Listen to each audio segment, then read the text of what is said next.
માળિયાહાટીના સહિતના સમગ્ર ગીર પંથકમાં મેઘરાજાની અવિરત મેઘમહેર જોવા મળી છે।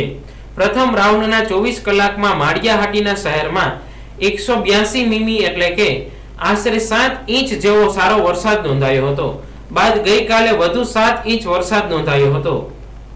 અલ્નીનોની ચર્ચાઓ બાદ વરસાદ ઓછો પડવાની આશંકા વચ્ચે તાજેતરમાં સારા વરસાદથી ધરતીપુત્રો માટે રાહત થઈ છે અને વરાપ નીકળતા જ વાવણી કરશે।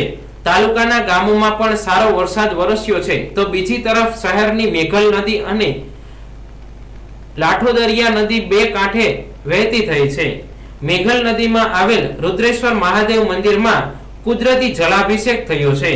હાલ મોટા ભાગનું મંદિર જળમાં સમાઈ ગયું છે। તાલુકાના મુખ્ય જળાશયો વ્રજમી ડેમ અને ભાખરવડ ડેમ સહિતના ડેમો તથા નદી નાળાઓમાં નવા નીર આવતા સમગ્ર જીવસૃષ્ટિ માટે ફળદાયક બની રહેશે। અવિરત મેઘમહેરથી સમગ્ર તાલુકાની વનરાઈઓ તથા પ્રકૃતિમાં નવા પ્રાણ પુરાયા છે।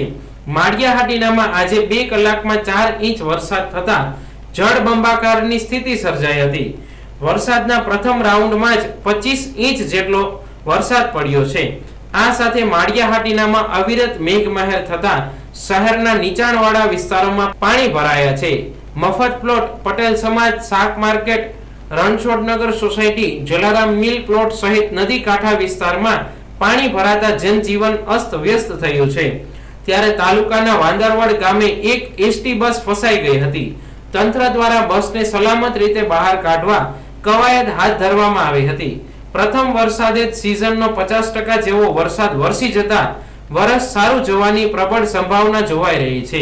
તાલુકાના નદી નાળા બે કાંઠે વહેતા ડેમોમાં પણ નવા નીરની આવક થઈ છે।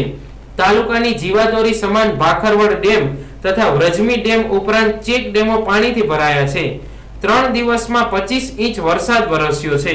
કોઈ નુકસાનીના વાવડ નથી અને વરસાદની સમગ્ર પરિસ્થિતિ પર મામલતદાર કે વાડા સહિત તંત્ર એલર્ટ મોડમાં છે।